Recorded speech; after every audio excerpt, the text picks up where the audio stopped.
प्रिय बंधुओं, अभी जो आप दृश्य अपने मोबाइल के स्क्रीन पर देख रहे हैं, यह कृषि यंत्र मेला का दृश्य है जो लहरियासराय बहादुरपुर ब्लॉक में 2 दिन के लिए लगा हुआ है। आज समापन होने जा रहा है 29-30 दिसंबर 2025।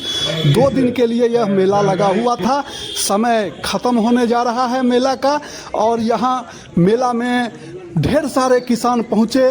सारे किसान संतुष्ट हुए मेला का हालचाल देख करके, और खरीदारी भी बहुत सारे यंत्र का किसान सब किए हैं। नाना प्रकार का यंत्र यहाँ सब सारा यंत्र मौजूद था।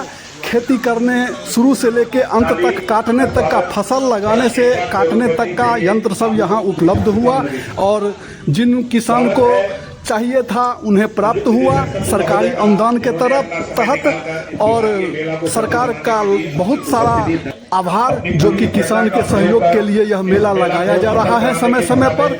और आगे भी आशा करता हूं कि सरकार अपने अनुदान के तहत मेला लगाते रहे, किसान भाइयों को सहयोग मिलता रहे, किसान संतुष्ट हो मेला से। यही हम लोग का इच्छा रहता है, और सरकार का भी यही इच्छा है। किसान खुश तो सारा देश खुश। तो यह दृश्य आप लोग को कैसा लग रहा है? मैं ललित नारायण झा, हरिहरपुरिया, मिथिला से।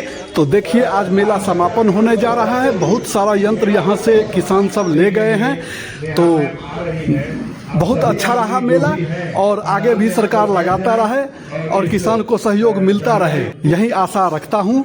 विशेष अगले वीडियो में किसान संतुष्ट हुए मेला से, तो मेला सफल रहा। तो जय भारत माता, जय जवान, जय किसान।